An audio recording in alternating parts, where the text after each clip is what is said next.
Eh bien, nous allons faire une room. On va débuter tout de suite. Hein. Ouais. Open bar. Ça y est, vous avez démarré, mais qui Ben allez-y, très bien, si tu as démarré. Ah ben non, mais on attendait le jingle. Ah bon, d'accord. Allez. Avec. Jingle maestro, c'est parti. Vous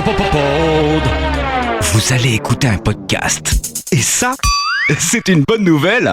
Littérature, mode, sport, art, fiction, santé. Des centaines de milliers de podcasts sont disponibles. Et il vous faudra une vie pour les écouter. Mais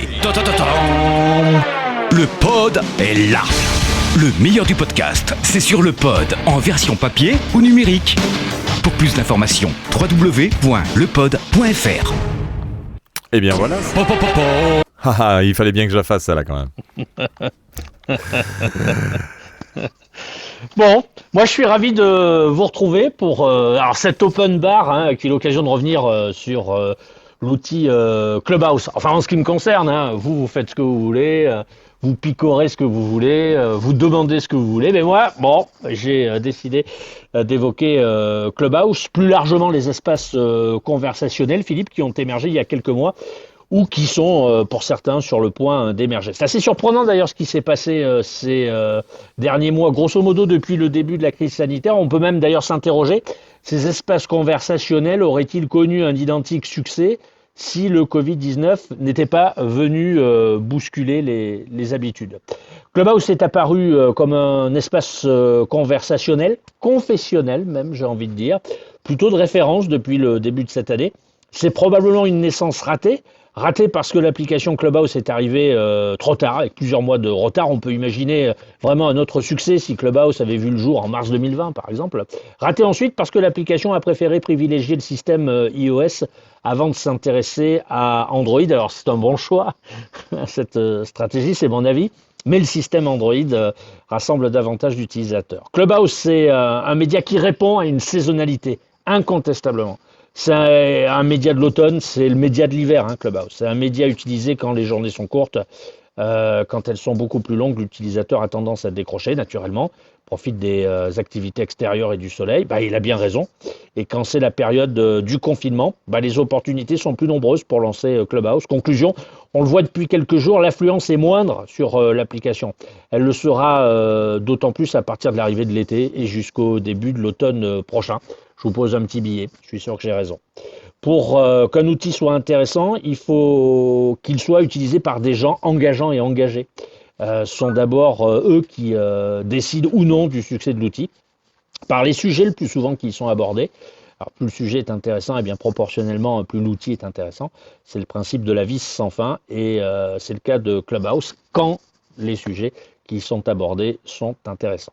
Bon, pour utiliser un outil comme celui-ci, il faut aussi disposer du temps nécessaire. On en a beaucoup parlé au cours des 50 dernières rooms. Et ça, c'est assez compliqué dans nos sociétés modernes. Il faut encore dégager du temps, toujours plus de temps, de concentration, du temps de cerveau, pour reprendre la phrase de qui vous savez. Alors l'attention, c'est le challenge de demain. C'est un sacré challenge pour celles et ceux qui fabriquent et produisent des podcasts. C'est-à-dire qu'avant même de fabriquer du podcast, faut aussi se poser cette question fondamentale. Comment convaincre des auditeurs potentiels à m'écouter? C'est la question de la prochaine décennie. Bon, pour cette antépénultième room, c'est ce qui précède l'avant-dernière, je le dis, c'est un mot qui est plutôt sympathique, antépénultième room. Quel bilan faire après une cinquantaine de rooms sur cet espace conversationnel? La très grande majorité des sujets abordés ici ont été intéressants. Et si ces derniers auront permis de mettre le pied à l'étrier, de jeunes podcasteurs notamment, je crois que le pari aura été gagné, le contrat largement rempli. Je fais aussi la vocation finalement de ces rooms, partager un savoir-faire, éveiller la curiosité, pousser la pratique, vulgariser les étapes de la production, mettre le pied à l'étrier, donc, et puis encourager à la découverte, pousser à la découverte. Il reste 2 rooms cette semaine. Mercredi, on s'intéressera au label Angle, en anglais dans le texte, et puis Binge Audio. To binge, ça veut dire, Philippe, attraper, c'est ça il me semble, il y a quelque chose dans ce genre-là. Binge, c'est aussi une espèce de pomme de terre. Voilà, c'est moins sexy. Oui, ça ne doit pas être la pomme de terre. Non, j'imagine. Binge Audio, ce sera vendredi à 13h.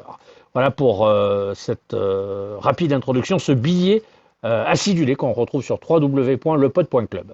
Exactement, et puis bien entendu sur le pod.fr aussi avec les podcasts et les replays de ces rooms que nous avons décidé de publier un peu tard parce qu'on s'y est pris à la 30e room je pense et on en est à la 51e, donc on aura et je pense une bonne vingtaine de rooms qui seront diffusés sur le podcast que vous retrouvez sur le site lepod.fr dans la partie nos podcasts. Alors, c'est simple, podcast open bar, eh bien c'est open bar, donc on est là pour si vous avez des questions ou des suggestions ou des idées ou des choses dont vous voulez qu'on discute, eh ben c'est open bar, donc il suffit d'appuyer sur la petite main que vous connaissez si bien pour ceux qui utilisent Clubhouse. J'ai vu que, alors je sais pas si Sébastien tu as levé la main pour participer parce que ou si tu as appuyé par hasard, mais j'essaie de te faire monter. Ouais, moi non plus, il y a une espèce de bug, donc si jamais tu veux monter, bien il faut peut-être que et ça y est, tu es là. Salut Sébastien. Oui, bonjour à tous. Alors, effectivement, bonjour tout le monde. Effectivement, j'avais appuyé sur la main sans faire gaffe, mais bon, je prends la parole pour. Il n'y a pas de petit hasard. Hein. Il n'y a pas de petit hasard. Il n'y a pas de petit hasard. Et je reviens sur ce que tu disais, Frédéric, sur l'application. Alors là, la thématique de l'open bar, c'est sur le podcast, mais je reviens sur l'application Clubroom. Je l'ai téléchargée où j'ai été frénétiquement engagé dès le départ sur cette application-là que je trouve extraordinaire. Et c'est vrai que au bout de quelques heures d'écoute, sans forcément participer activement aux différentes rooms, je me suis retrouvé à plus du tout l'utiliser. Je ne sais pas pour quelle raison, du reste.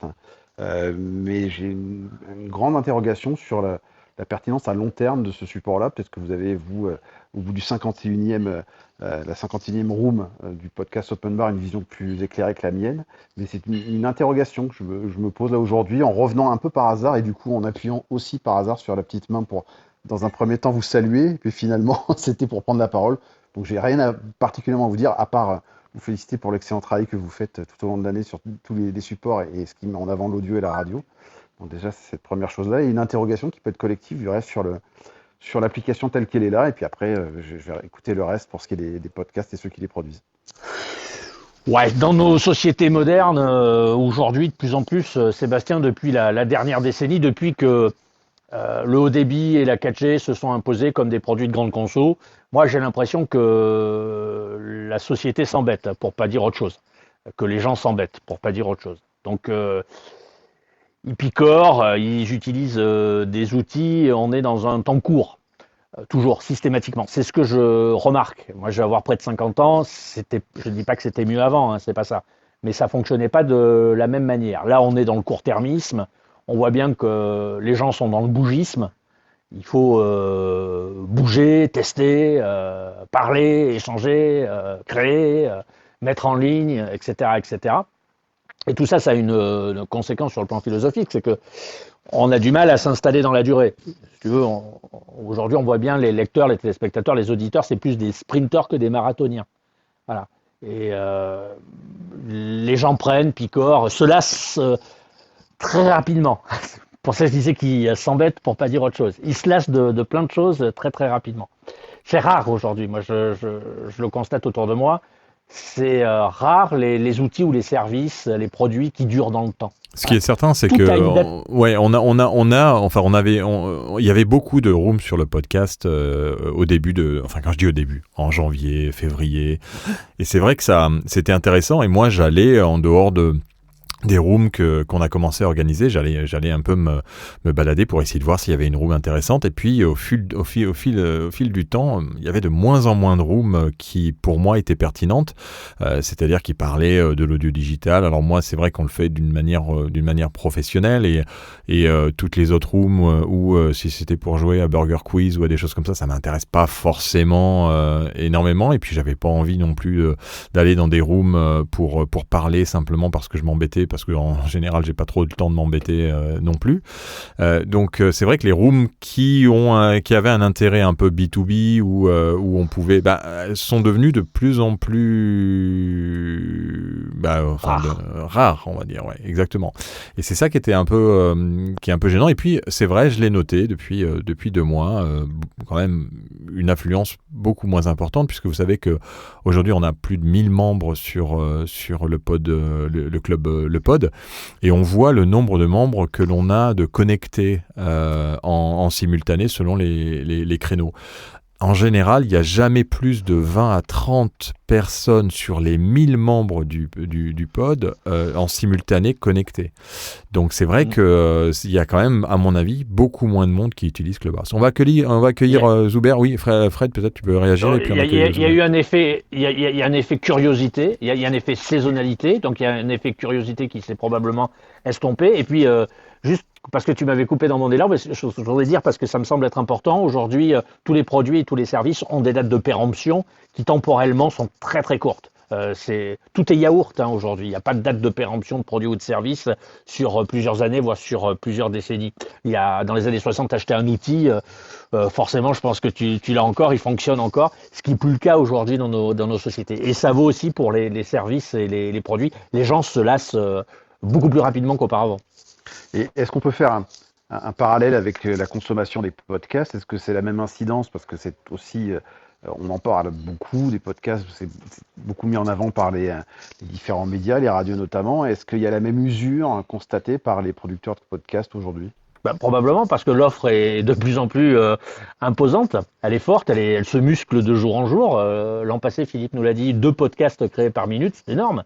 Donc forcément, le marché va grossir, il va continuer à grossir, et puis progressivement, il va se structurer, il va trouver sa place comme n'importe quel autre marché. Alors je ne sais pas à quoi il ressemblera demain, mais voilà. Non, mais c'est une bonne question.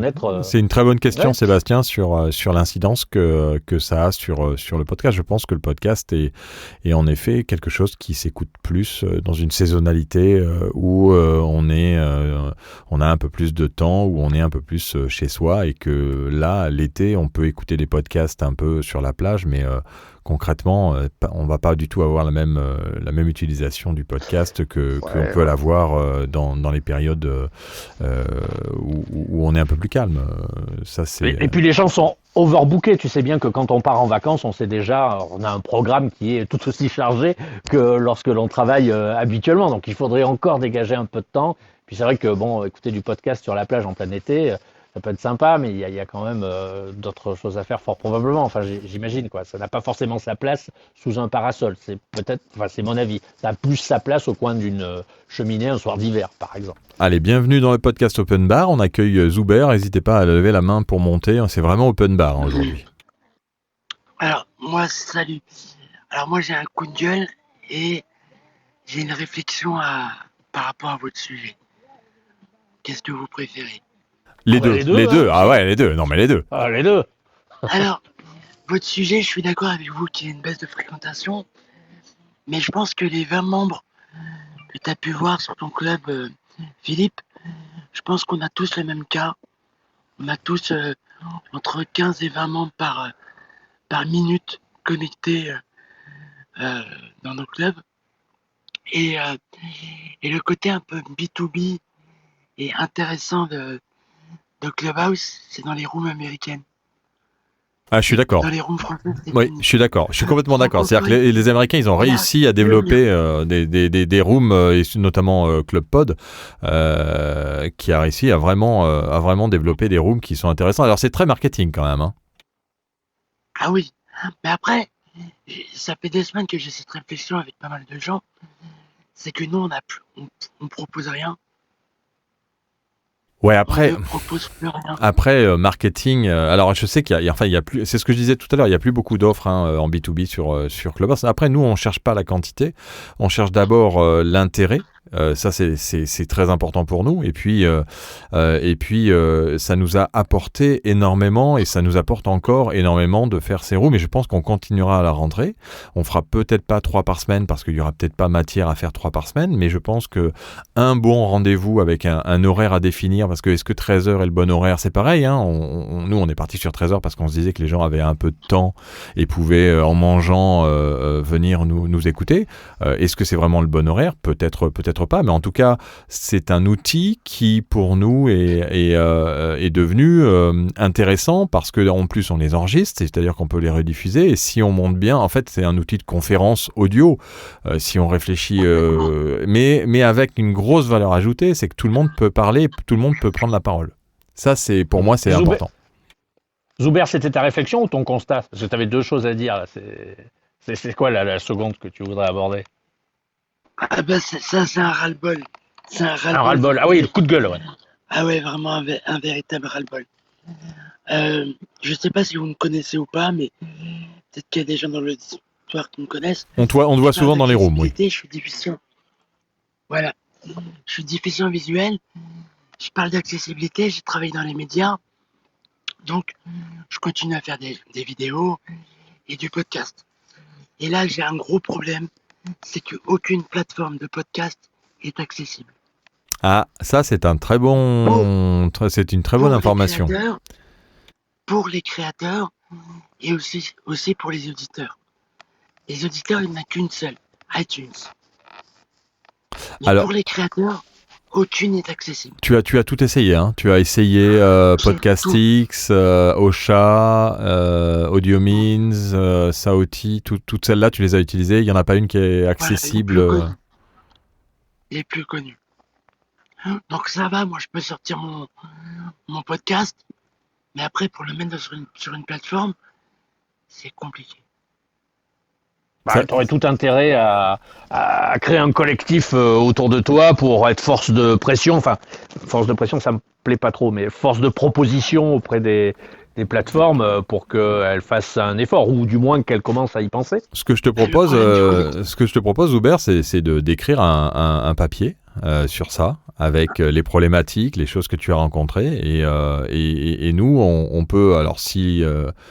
sous le contrôle du rédacteur en chef de la Lettre Pro de la radio qui est parmi nous, ça peut être intéressant d'en parler, parce que c'est vrai qu'on n'en parle pas. Nous, étant donné quand on n'est pas concerné, on a tendance à mettre un peu de côté ce genre de problématiques, mais je pense que ça peut être un sujet intéressant à traiter en disant à quand une plateforme pour les déficients visuels. Visuels, ouais, ça peut être intéressant. Et dans le milieu de la radio, on en a aussi qui souvent nous font remonter des problèmes. Et c'est vrai que ça nous... parce qu'on est rarement face à ça et on s'en rend pas compte, en fait, de ce genre de choses. Moi, j'aimerais te dire, pourquoi vous avez une page blanche? Quand je dis vous, c'est pas vous. Hein. J'ai pas été sur votre site, mais la plupart des plateformes, c'est une page blanche écrite en gris très clair. Pourquoi? Bah oui, ça, il faut que tu l'exprimes. Pas des couleurs simples, un noir bien foncé, tu vois, des trucs un peu bêtes comme ça, ou des incompréhensions dans les plateformes. Donc c'est tout ça qui me pose problème. Et automatiquement, quand Frédéric, tu parles d'un collectif, le problème c'est que il y a très peu de déficients visuels qui vont vers le podcast parce que ils pensent que c'est compliqué.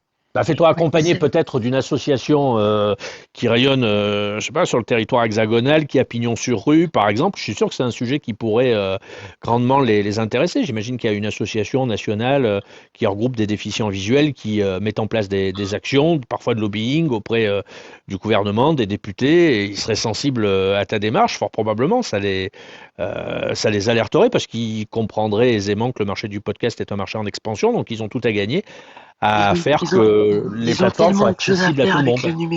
Oui, mais après, on peut poser la question. On était avec les hébergeurs, tu vois. Si tu avais posé la question il y a deux ou 3 semaines, on aurait posé la question justement à Ocha, à AudioMeans et à Podcastix et puis à Sauti qu'on a reçu depuis 2 semaines là dans les rooms.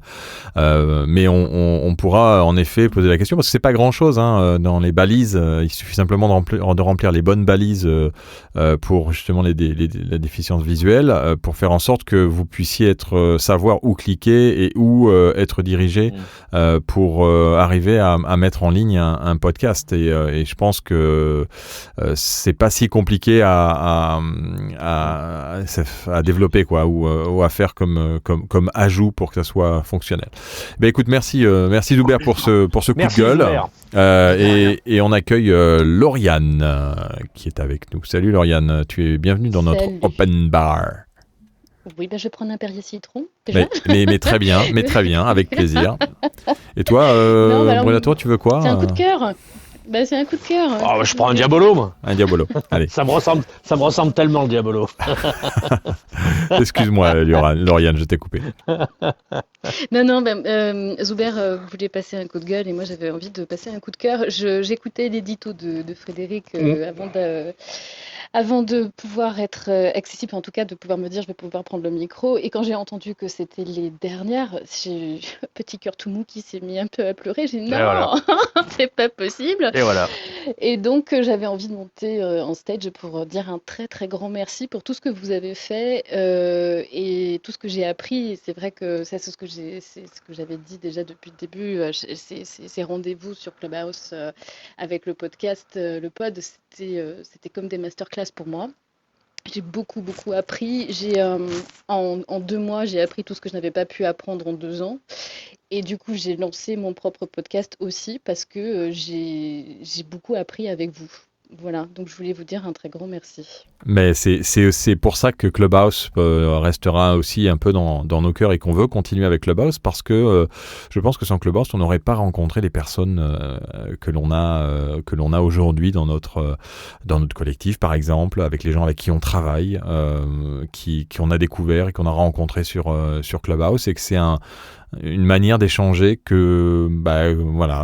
n'existait pas jusqu'à maintenant et qui permet justement à tout le monde de monter à n'importe quel moment, même si j'ai quand même entendu beaucoup de gens me dire nous on n'ose pas parce que vos rooms elles sont professionnelles, on n'ose pas venir monter pour dire quelque chose. Je dis au contraire, faut venir parce que tout le monde apporte. Alors faut avoir quelque chose à dire bien entendu, mais tout le monde apporte tellement, et c'est ça dont on a besoin vraiment d'avoir les avis et d'avoir la manière de travailler de chacun, la manière de voir le podcast et les questions qu'on peut se poser, puisque pour nous ça nous enrichit aussi et ça nous permet de mieux être en veille sur tout ce qui se passe et de proposer éventuellement dans le futur des choses comme on fait avec le collectif pour essayer de vous accompagner et de jouer notre rôle qui est de démocratiser le podcast et de le rendre le plus fort possible.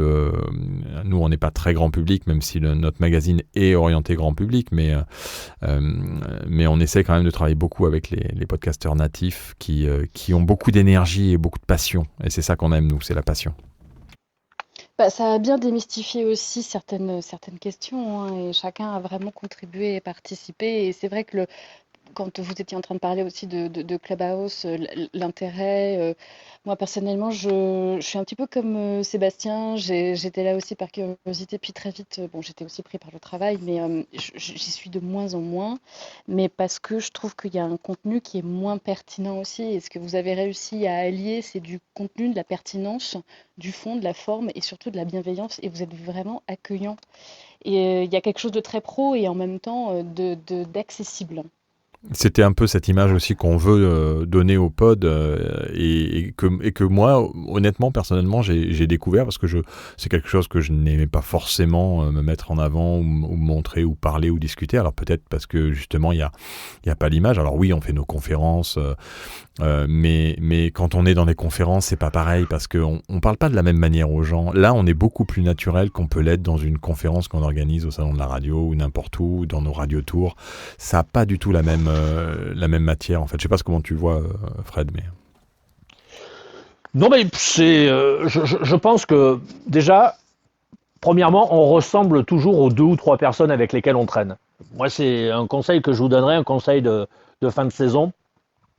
Choisissez bien les personnes qui gravitent autour de vous, parce que forcément, vous allez leur ressembler. C'est évident. si vous avez des gens curieux, au bout de quelques mois, vous allez vous aussi devenir curieuse ou curieux. Et puis, que vous dire d'autre après toutes ces louanges? Je pense que lorsque vous dirigez une entreprise, ce que vous produisez, ça peut être un produit solide, en dur, ou un service, il est à l'image de ceux qui produisent le service ou le produit. Voilà ce que je peux vous dire. Nous, on le fait avec passion, j'aime pas le terme, parce que moi, je suis passionné par rien du tout, j'ai des centres d'intérêt. Je me méfie généralement de celles et de ceux qui ont des grosses passions, qui prennent du temps, du volume, de la place. Mieux vaut avoir des centres d'intérêt. Nous, on a des centres d'intérêt, on travaille toujours avec beaucoup de plaisir. Je ne dis pas qu'on n'a pas l'impression, on n'a pas cette impression de ne pas travailler, je vous mentirais, parce que les journées sont dures. Moi, je termine la saison, par exemple, si vous voulez le savoir, avec des gants de boxe. Ça aussi, quoi. C'est une réalité dans le monde de l'entreprise. Non, mais merci pour toutes ces louanges. Après, je vous dis, on fait les choses simplement, naturellement. Il n'y a pas de loup. Donc c'est pas flou déjà d'une part, et ça fait plus de 10 ans que ça dure.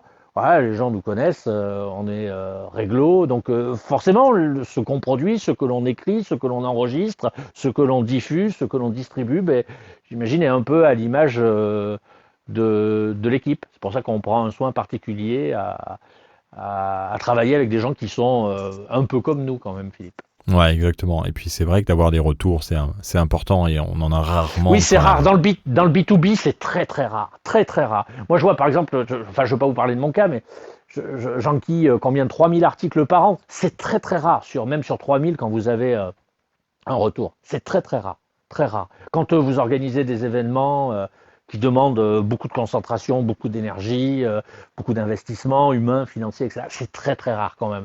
Mais bon, on ne le fait pas non plus pour ça. Là, c'est la fin de la saison, c'est open bar, donc c'est plutôt sympa. Mais en septembre prochain, moi, je suis intimement persuadé qu'on va se lancer. On a plein de choses en attente. Nous aussi, on produit du podcast, donc on va essayer de produire un podcast d'histoire, fort probablement. Enfin, il y a tout un tas de trucs sur lesquels on travaille, des bouquins, de la vidéo, voilà, c'est la vie d'une entreprise classique. Sauf que chez nous, il y a quand même une bonne ambiance, c'est ce qui diffère des autres entreprises, j'ai l'impression.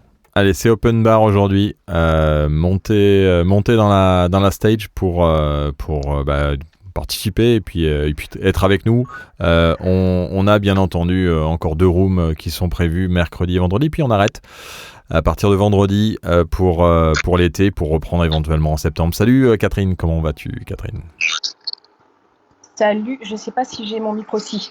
Salut Philippe, salut Frédéric, merci de m'accueillir. Désolée, j'ai raté le début de la session. J'imagine que les louanges, elles vous étaient adressées.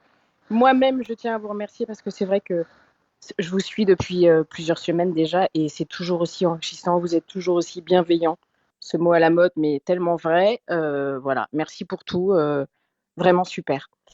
Oui, vas-y. Vas-y. Non, j'ai une petite question. Alors moi, ça fait donc un petit moment que je suis en train de préparer, enfin depuis que je vous suis d'ailleurs, je suis en train de préparer mes podcasts que je m'apprête à lancer. Je voulais en faire suffisamment d'avance pour pouvoir être tranquille pendant l'été. Je pense avoir essayer d'en sortir tous les 15 jours. Plus ça va être compliqué par rapport à mon autre travail, etc. Et en fait, la question que je me posais, c'est est-ce que c'est judicieux de le sortir là, je pense que je peux être prête pour fin juin. Est-ce que c'est judicieux ou est-ce que, sachant que c'est l'été, je ne sais pas les habitudes d'écoute des gens, est-ce que l'été, ils écoutent plus ou moins des podcasts? J'en sais rien. Ils écoutent moins. Je devrais plutôt attendre le mois de septembre? Vas-y, pardon. Ils écoutent moins, forcément. Ouais. Et il y a moins d'activités digitales et numériques. Nous, on le voit, mais ce n'est pas Philippe qui va me dire le contraire. Il y a moins d'audience sur le numérique générée en juillet et en août. Alors, avec un creux, mais alors vraiment un creux. C'est vraiment abyssal. Ouais. On va dire la dernière semaine de juillet et les 3 premières semaines d'août. Là, on voit bien qu'il n'y a personne. Voilà. D'accord. Donc, est-ce que vous me conseillez plutôt d'attendre le début de la rentrée de septembre? Tu fais un teaser que donc ça veut dire que tu as enfin choisi ta plateforme?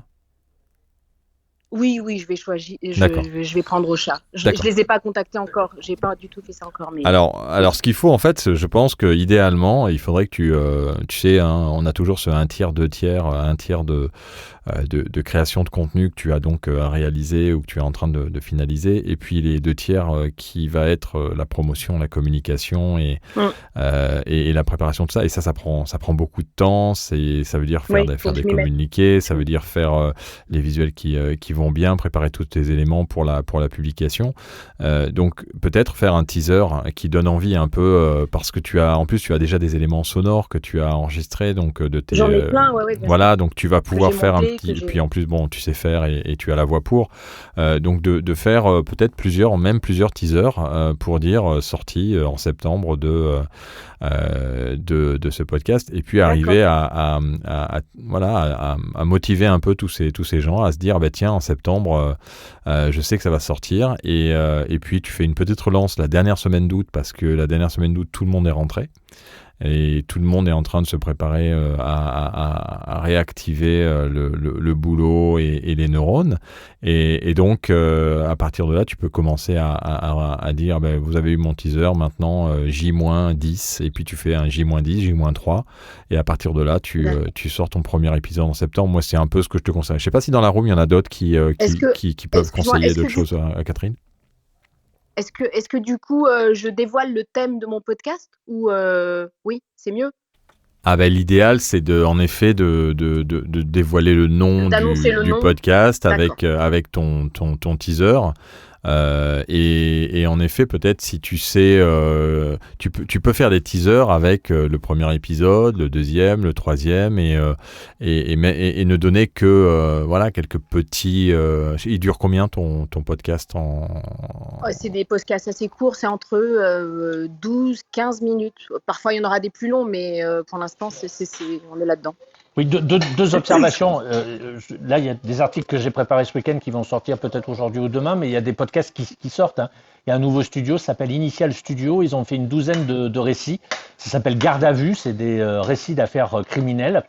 Et ils le sortent ce 17 juin et jusqu'au 14 octobre prochain. Je pense que ça doit être tous les 15 jours ou quelque chose comme ça, la rythmicité. Les podcasts sont prêts. Ils ont choisi de les dévoiler, du moins les premiers épisodes, avant le début de l'été. Bon, c'est une stratégie. Après c'est un studio, donc peut-être tu vois. Après, c'est un studio. Moi, je suis toute seule, donc j'ai un podcast, j'en aurais pas. Après, il y a une deuxième observation, c'est le fait que je pense que c'est une bonne chose, parce que la nature a horreur du vide, et que comme il y a moins de choses, comme les supports sont moins sollicités, c'est peut-être une opportunité de les solliciter justement durant cette période pour obtenir plus de visibilité.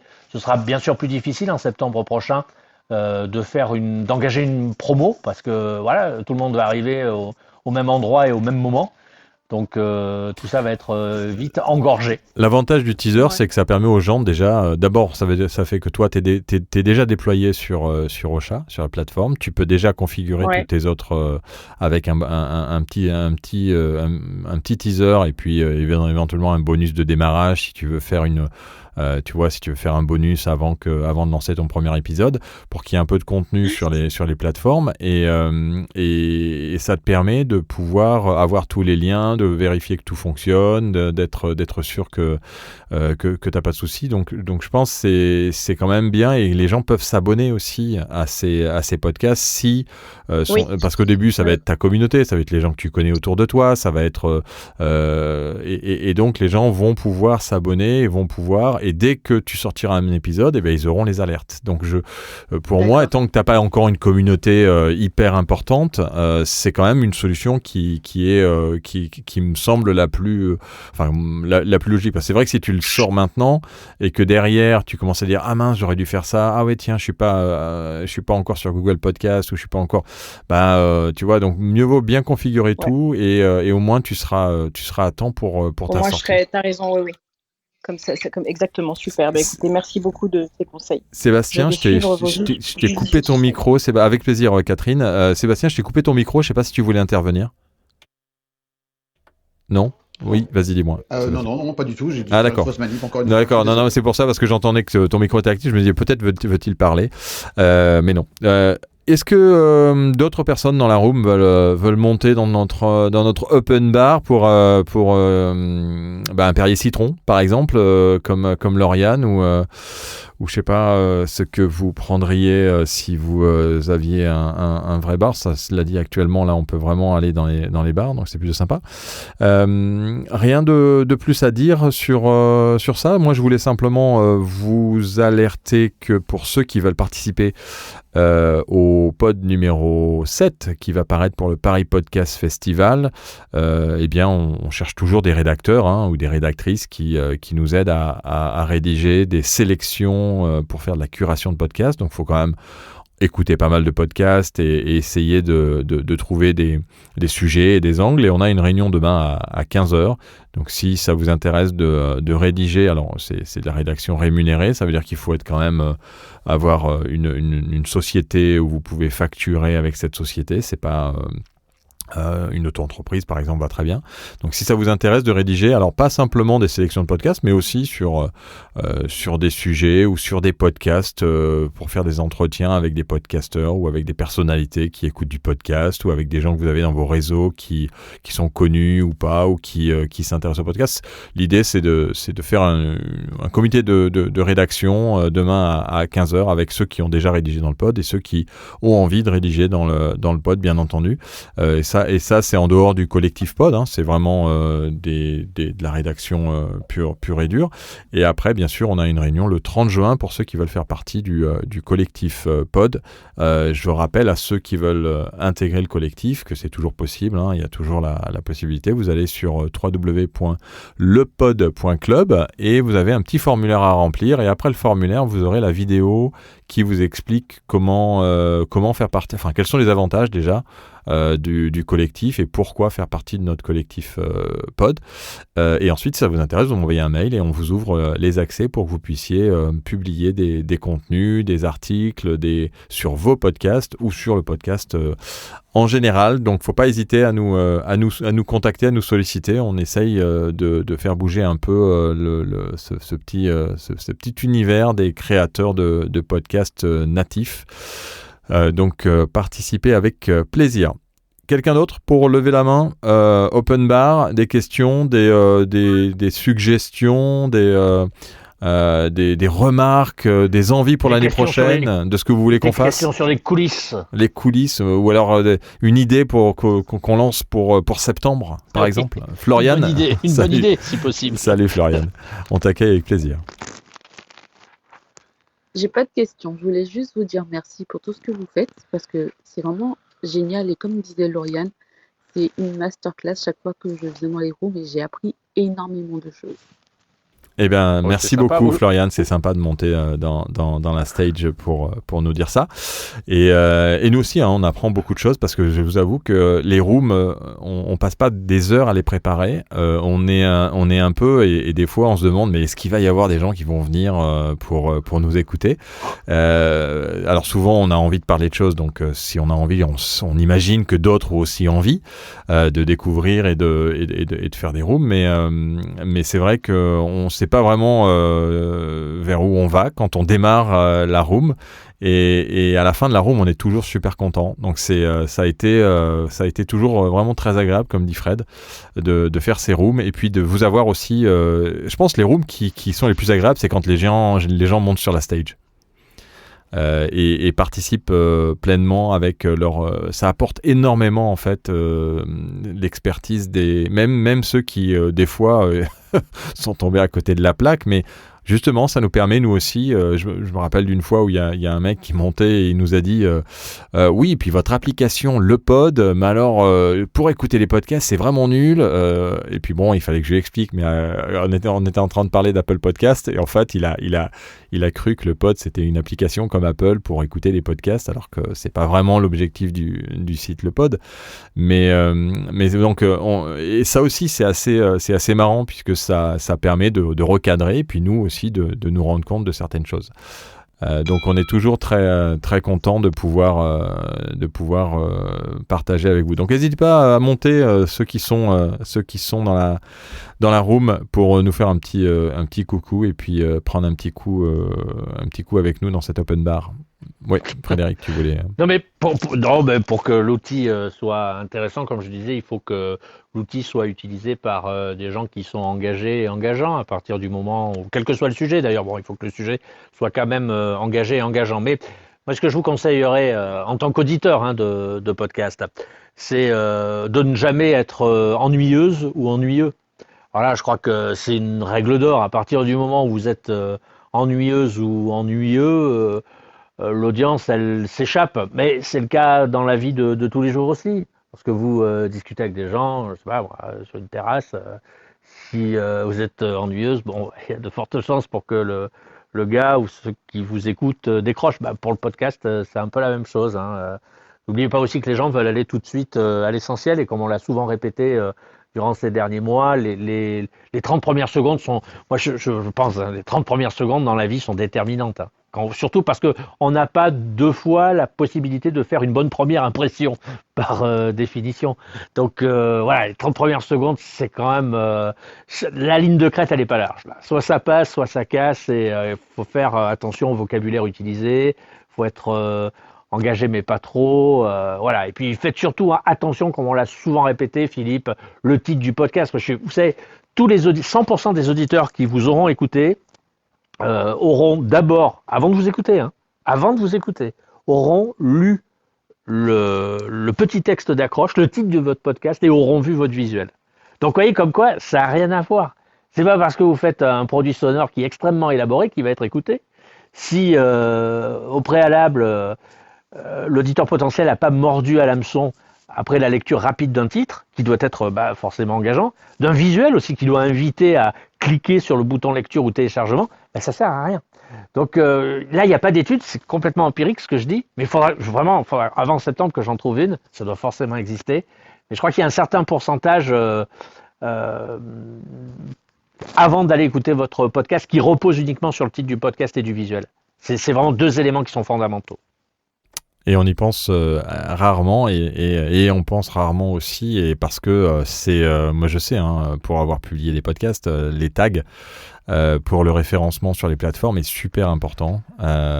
Donc faut pas minimiser ces tags et choisir les bons tags. Et ça, c'est tout un travail aussi qui est à faire si on veut être bien référencé derrière sur les plateformes. Lauriane, tu as ouvert ton micro.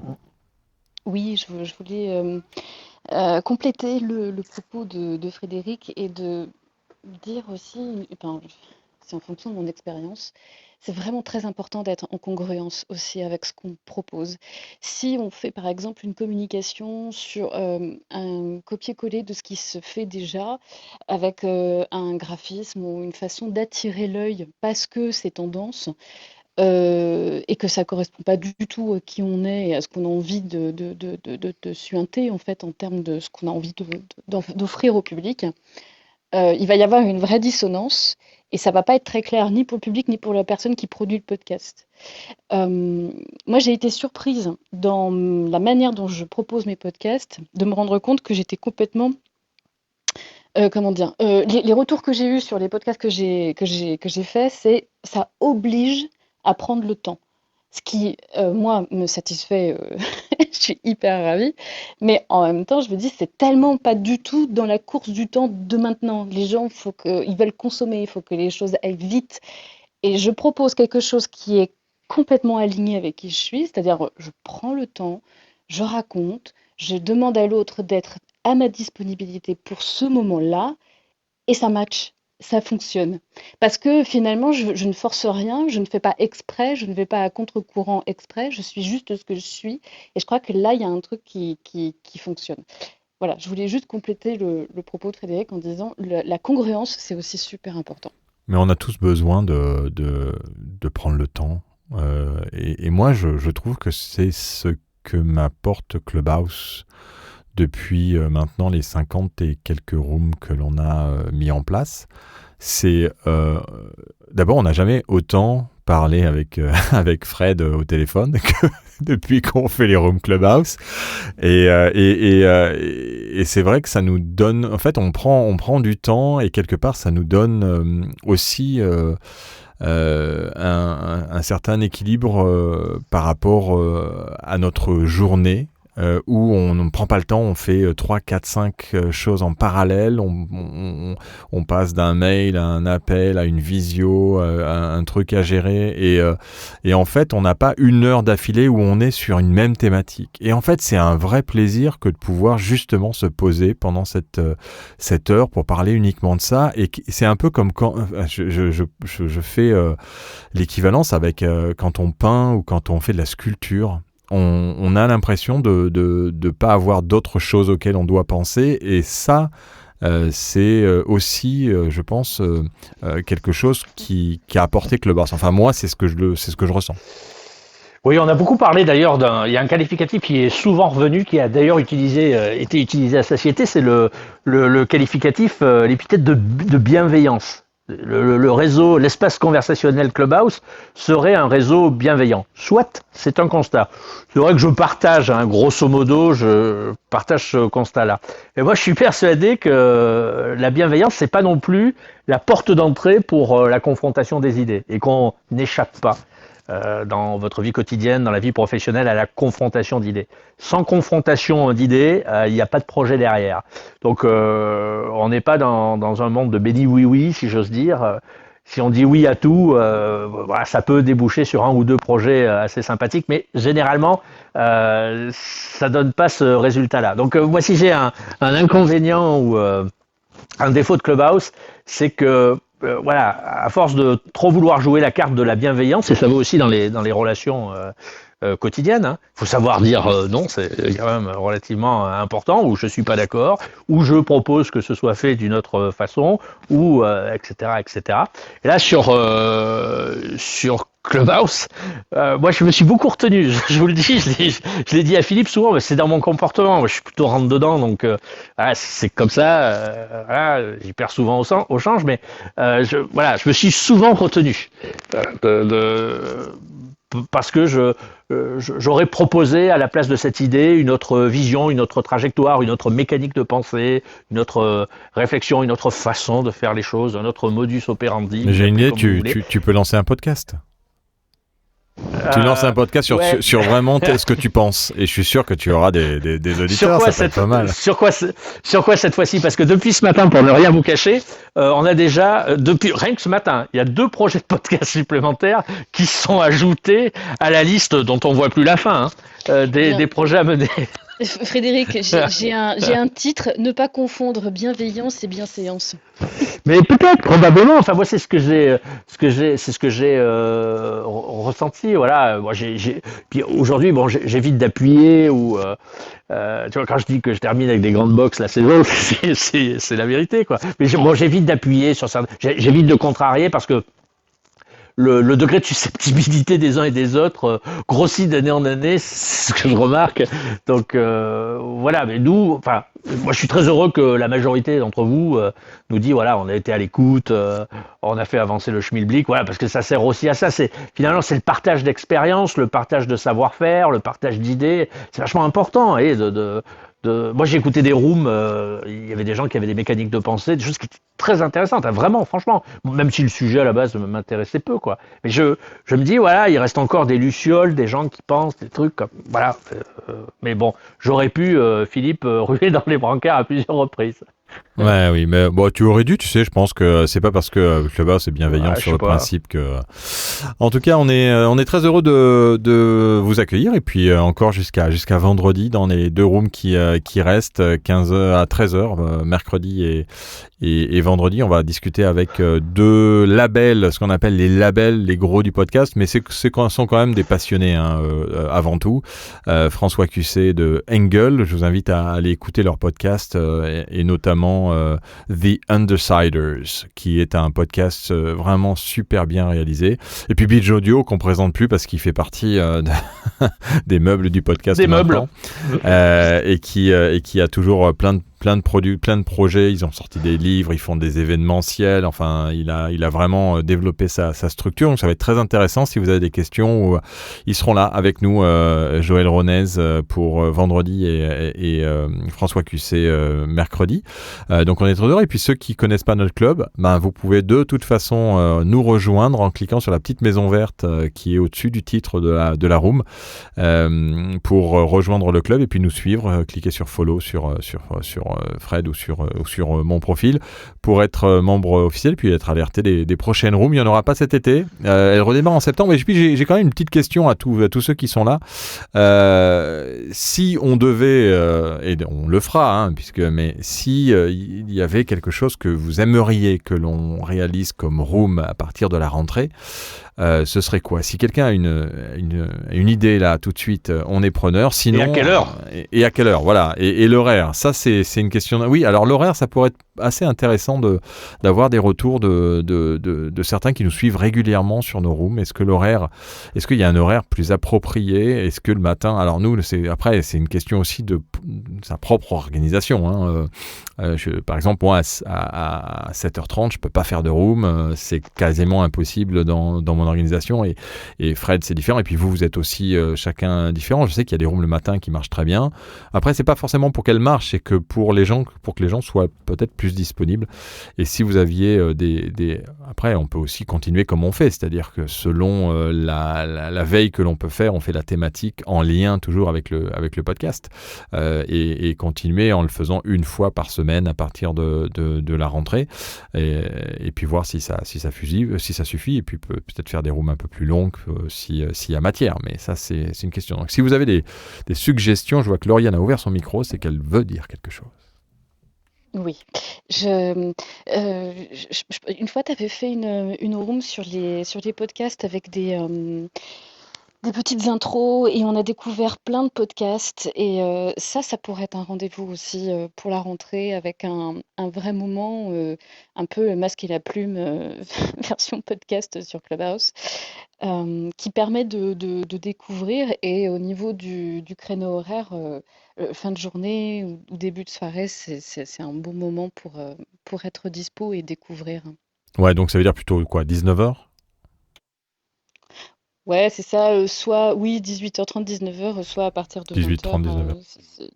Ouais, parce que on est sur une fin de journée. Enfin, moi, en ce qui me concerne, je suis le matin, je suis certaines rooms, mais parce qu'elles sont courtes, c'est du 15 minutes. Ça traite de l'info, voilà, je peux faire autre chose en même temps. Là, ça demande une véritable écoute. Ça demande de prendre du temps, d'apprendre. Moi, sur toute la saison, j'ai pris beaucoup de notes aussi, donc j'avais mon petit crayon, mon papier à côté de moi. Et je me dis peut-être éventuellement souffler l'idée de refaire cette découverte des podcasts. Découverte de podcasts en ayant des gens dans la room qui en proposent et quels sont vos... C'était la room où on avait dit quels sont vos 3 recos de podcasts. Et c'est vrai que c'était très sympa parce qu'en plus on allait les chercher immédiatement et on écoutait un petit extrait et ça donnait un peu envie ou pas à certains d'aller les écouter. Écoute, merci pour cette suggestion. Est-ce que Catherine, Floriane, Sébastien, Zuber, tant que vous êtes dans la room et sur la stage, des horaires, des idées sur l'année prochaine, Zuber? 5h30 peut-être le matin, non? Non, je suis pas réveillé, moi. Ah. C'est là où je me couche. Oui. À cause des podcasts. C'est chiant, très les bien. podcasts. Non, je rigole. Tout ce qui se passe derrière, tout ce qui se passe avant l'enregistrement du podcast et tout ce qui se passe après la diffusion. D'accord. Ok, donc Tous les à côté. Les coulisses. Les coulisses, vraiment Le un truc sur les backstage. coulisses. Ouais. Catherine, Floriane, est-ce que vous avez des suggestions ou des horaires? Et les horaires, Zuber, l'horaire qui toi te semble Quand on aime, on suit. Donc, bonne réponse. voilà, ouais. J'ai pas d'horaire. Après, Philippe, si je me permets ta question, c'est comme demander quelle est l'équipe de France idéale, quoi. Il y aura autant de spectateurs que de sélectionneurs de l'équipe de France. Oui, mais ça te donne une idée au moins. Ah oui, tout à fait. Enfin, je vois que le créneau 5h30 le matin, ça mord pas, quoi. Ça le fait pas. Catherine. Catherine, on t'entend pas. Je ne sais pas. Tu as ouvert ton micro, mais on ne t'entend pas. Donc peut-être que tu as déconnecté ton micro. Allô. Non, je suis là. Ça vous y est, tu m'entendez? es là. Oui, ça y est, c'est bon. Ouais. Ah, pardon. En fait, je suis dans une salle d'attente là. En fait, non, je trouve que l'heure du déj, c'est parfait. Parce que du coup, comme on a besoin de déconnecter, c'est une bonne façon de déconnecter. Et voilà, et de ne pas perdre son temps, entre guillemets, même si c'est bien de prendre son temps. Voilà, là, ça a l'avantage de réunir un petit peu tout. Et puis c'est vrai Et qu'on sait que c'est 13h. Oui. ouais, et par rapport au room, en fait, je suis assez d'accord avec Lauriane. Je trouve que la room que vous aviez fait sur vos 3 podcasts préférés était vachement bien, et que ça pourrait être un rendez-vous un peu régulier. Voilà. Ok. Après, sinon, de toute façon, toutes celles que vous faites sont vraiment utiles. Et moi, j'aime bien aussi les rooms très concrètes où on apprend beaucoup de choses, où on a des outils. Par exemple, sur comment choisir sa plateforme, comment choisir son matériel. Voilà, des choses comme ça. Je trouve que c'est toujours très pratique et très utile d'avoir des avis en fait de gens qui sont passés par là où on veut passer. Voilà, je trouve que c'est toujours assez bien. Ok. Voilà. Super. Merci. Merci, Et Catherine. si je pouvais rajouter un Vas-y, truc, Zuber. par rapport à ce qu'a dit Catherine, c'est aussi les petites astuces. Tu vois, par exemple, j'ai fait un podcast où j'étais en extérieur. Certes, je savais que le son aurait été pas top, mais je l'ai quand même fait. Ça aurait été pas mal, ces petits retours d'expérience. L'astuce, si on fait des trucs en extérieur, à quoi faire attention, tu vois, par rapport au bruit. Quel genre de micro il faut faire confiance ou pas du tout, tu vois.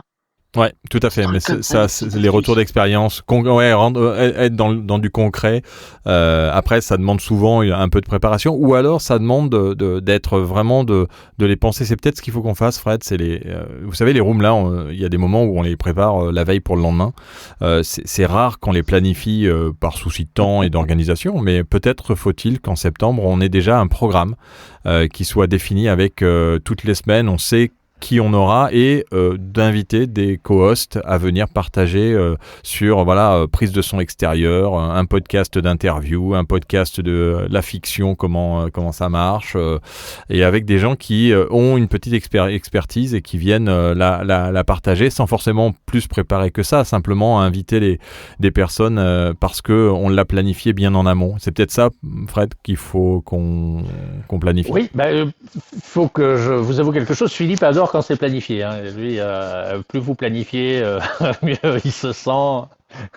Les numéros de rentrée, surtout, beaucoup, ça le rassure. En fait, t'as remarqué quand même que là, les Clubhouse, c'était pas trop préparé quand même. Hein. Non, mais c'est aussi ce qui fait le charme finalement. Mais c'est mieux quand c'est planifié, programmé. Ça, c'est certain, c'est de l'efficacité supplémentaire. Pour ma part, je ne vous cacherai pas que les billets sont préparés la veille ou l'avant-veille. Ce qui me gêne moi, j'arrive avec beaucoup moins de pression. Mais bien sûr, on peut planifier, c'est forcément intéressant. Moi, je crois que ce que les gens recherchent principalement, c'est des solutions. On le voit bien aujourd'hui, les gens qui arrivent sur le marché du podcast sont des gens qui étaient très éloignés de l'audio digital, de la radio, bon, pas du tout. Et donc, la problématique de ces gens-là, de ces nouveaux artisans, c'est quand même des problématiques qui sont essentiellement techniques. Hein. Ils savent très bien ce dont ils veulent parler, le sujet qu'ils veulent mettre en avant. Ensuite, il y a une problématique financière. Voilà, quel est mon budget? Qu'est-ce que j'achète comme matériel? Qu'est-ce que ça va me coûter? Comment je fais pour enregistrer un son, le monter, avec quel logiciel? Voilà, tout ça, c'est des questions, je le comprends, hein, c'est des questions qui sont essentielles hein, chez la majorité de celles et de ceux qui se lancent sur le marché du podcast aujourd'hui. C'est des tips, comme on l'a souvent dit, c'est-à-dire c'est du conseil qui est pratico-pratique, avec quel matériel enregistrer, quelle plateforme de diffusion, comment je fais pour monter mon son original, Audacity, Adobe, Samplitude, Magix, voilà, il y a beaucoup d'outils. Certains sont de véritables usines à gaz, il faut y passer beaucoup de temps et c'est vrai que quand il y a une émulation collective, Et on parlait des communautés récemment, ça va beaucoup plus vite, hein, parce qu'il s'agit de passer un petit coup de fil ou d'entrer dans le bureau d'à côté pour dire quelle est la marche à suivre pour ce raccourci, pour effacer un son, pour le remonter, pour lui donner du coffre, et tout de suite on a la réponse. Et c'est vrai que quand on évolue dans une relative solitude, et ça aussi on en a parlé cette année, je pense que le premier trait de caractère des podcasteuses et des podcasteurs, c'est quand même la solitude, hein. C'est un métier où on est seul, donc forcément on est d'autant plus seul, et plus on est seul, plus on est à la recherche de conseils pratico-pratiques. Moi, c'est l'expérience Clubhouse qui me le fait dire, Philippe. Voilà. Ouais, tout à fait. Eh bien voilà, on est dans notre à la fin de cette J'aurais une question, room. Ouais, vas-y Zuber, on a 2 minutes, vas-y. Excusez-moi, je suis un peu comme Colombo, hein, je reviens toujours avec mes questions. On voit ça, ouais. Voilà, pardon. Mais Frédéric, est-ce qu'il n'existerait pas des incubateurs de podcasteurs? Je sais pas, il y a un truc à Montpellier qui s'appelle Coudio. C'est une sorte de Co-audio. tiers-lieu, non? Co-audio, c'est un collectif lié à l'audio qu'ils ont monté parce qu'ils sont dans un tiers-lieu qui rassemble un certain nombre de structures, et ils veulent avoir une largeur, ne pas rester que sur Montpellier. Donc il y a pas mal de membres qui sont en dehors de Montpellier et qui peuvent accompagner. Alors je sais pas sous quelle forme ils accompagnent, c'est vraiment un incubateur de podcast. Après, il y a des structures quand même à Paris qui peuvent accompagner, et ça, je sais que il y a pas mal de podcasteurs. Il y a Podcast Mania. Alors Podcast Mania alors lui, oui, c'est un collectif payant en fait qui permet de pouvoir vous aider sur des outils et sur la méthodo quand vous créez votre podcast, mais c'est pas forcément un incubateur dans le sens où on t'aide à financer ton podcast aussi. Je sais qu'il y avait des programmes comme ça qui étaient, mais c'est souvent des incubateurs de start-up, et dans laquelle on propose la création d'un podcast, et peut-être que ça va se développer. En tout cas, j'en connais pas. Je sais qu'après il y a des lieux genre le Tank Média ou des choses comme ça, le Tank à Paris qui propose à certains podcasteurs de les accompagner avec des aides pour avoir un espace un peu c'est une sorte disponible. De résidence d'artiste. Ouais, c'est ça, c'est un peu des résidences, c'est un peu ça. Mais après, des incubateurs, j'en connais pas. Lauriane?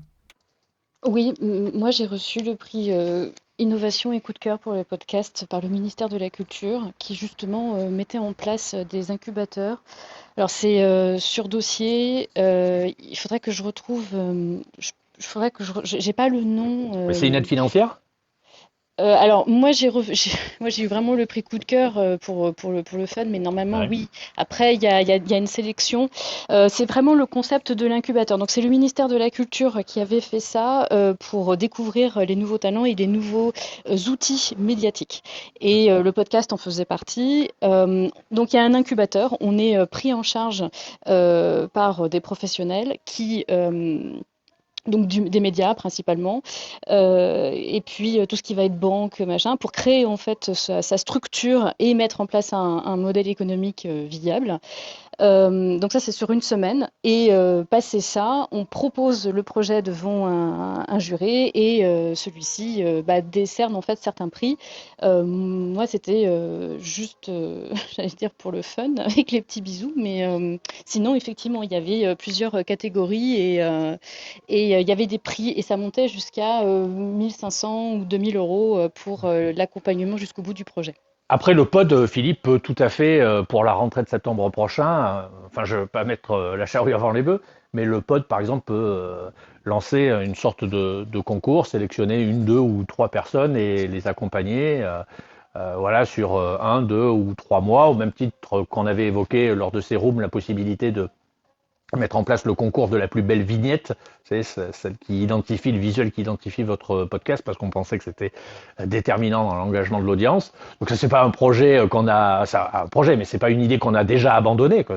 On a commencé même. Non, elle est dans la to-do list. Elle est dans la to-do list, et puis pourquoi pas, le pod pour effectivement accompagner durant une saison 1, 2 ou 3 podcasteurs, alors peut-être avec une petite dotation financière, j'en sais rien, une résidence chez nous dans la Radio et Podcast House, rue Delmas à Brive-la-Gaillarde. Probablement, je lance cette idée-là, mais tout est possible effectivement parce que des incubateurs tels que il y en a par exemple ici en Limousin comme à Esther Technopole ou des choses comme ça.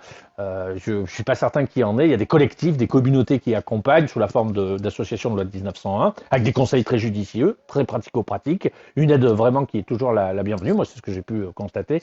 Et les incubateurs au sens propre du terme, non. Il n'y en a pas. On est en train de travailler avec la Nouvelle-Aquitaine sur en effet les résidences d'auteurs et d'autrices pour les accueillir à la Podcast et Radio House. Il y a une personne qui vient d'arriver et qui nous avait déjà identifié par le biais de Karine Fillot, justement parce que Karine, on avait ce projet d'essayer de lancer un hackathon podcast comme on l'avait fait au Salon de la Radio ici en Corrèze. Et puis on a un projet avec la Foire du Livre de Brive pour ceux, bien sûr, qui font des livres avec issus de leur podcast ou liés au podcast.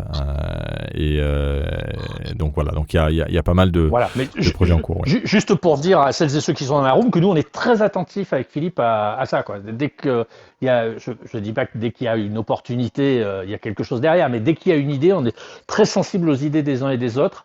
Et c'est pas quelque chose qu'on balaye comme ça d'un revers de main avec beaucoup de prétention, beaucoup de cynisme, parce qu'on sait que généralement les grands voyages commencent par des petits pas.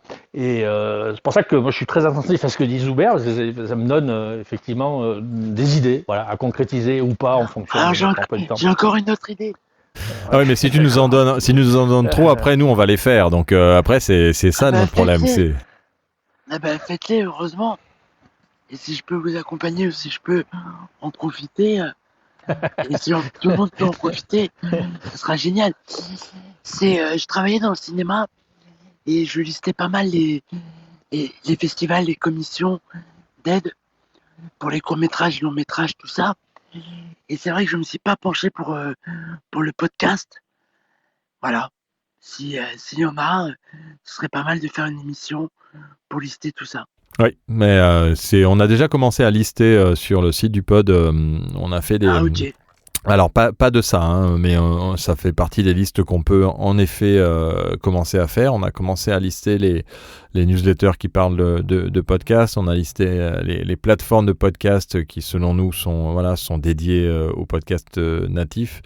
Et puis et les lieux d'enregistrement de podcasts, parce qu'on a des demandes, nous, ici. Alors, on a pas mal de demandes de l'étranger qui demandent à la Radio House de venir enregistrer un podcast parce qu'ils pensent qu'on est à Paris. Ils pensent que tout le monde habite Paris, en fait, quand ils sont à l'étranger. Déjà, les Parisiens pensent que tout le monde habite à Paris. Mais nous, on n'est pas à Paris. Donc, ce qui fait qu'on cherche des lieux et on en a identifié quelques-uns. Si d'ailleurs vous en connaissez des lieux qui louent en fait des studios de podcast, n'hésitez pas à nous les transmettre. On a commencé à faire des listings sur le site de pod, donc on peut tout à fait ajouter cette mais encore faut-il en trouver, hein. C'est un peu ça, donc faut pas hésiter si vous en connaissez ou si vous en identifiez à envoyer ça à rédaction@lepod.fr. Pareil pour vos communiqués. Quand vous avez des communiqués de podcast, envoyez-nous vos communiqués pour qu'on parle de vous.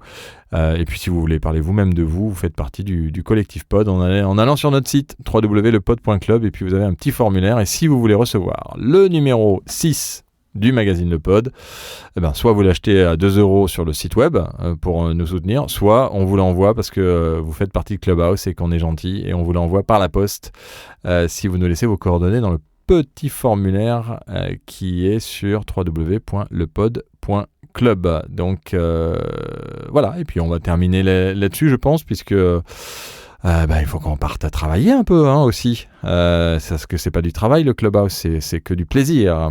Merci Lauriane, Catherine, Floriane, Sébastien, Zuber pour être passé parmi nous dans cet open bar. On se retrouve mercredi pour ceux qui peuvent à 13h. Avec notre ami Monsieur QC du label de podcast Angle, et puis vendredi à 13h avec Binge Audio, Joël Ronez qui sera avec nous pour parler de son studio et de son label Binge. À très bientôt, Monsieur Brulatour. Oh oui, cet après-midi, j'imagine. Ouais, je pense. Ouais. Allez, merci, bonne journée, petit jingle, et puis on se retrouve avant la semaine. Oh les cœurs. Et à mercredi. Ciao. Vous allez écouter un podcast. Et ça, c'est une bonne nouvelle. Littérature, mode, sport, art, fiction, santé. Des centaines de milliers de podcasts sont disponibles. Et il vous faudra une vie pour les écouter. Mais le pod est là. Le meilleur du podcast, c'est sur le pod, en version papier ou numérique. Pour plus d'informations, www.lepod.fr.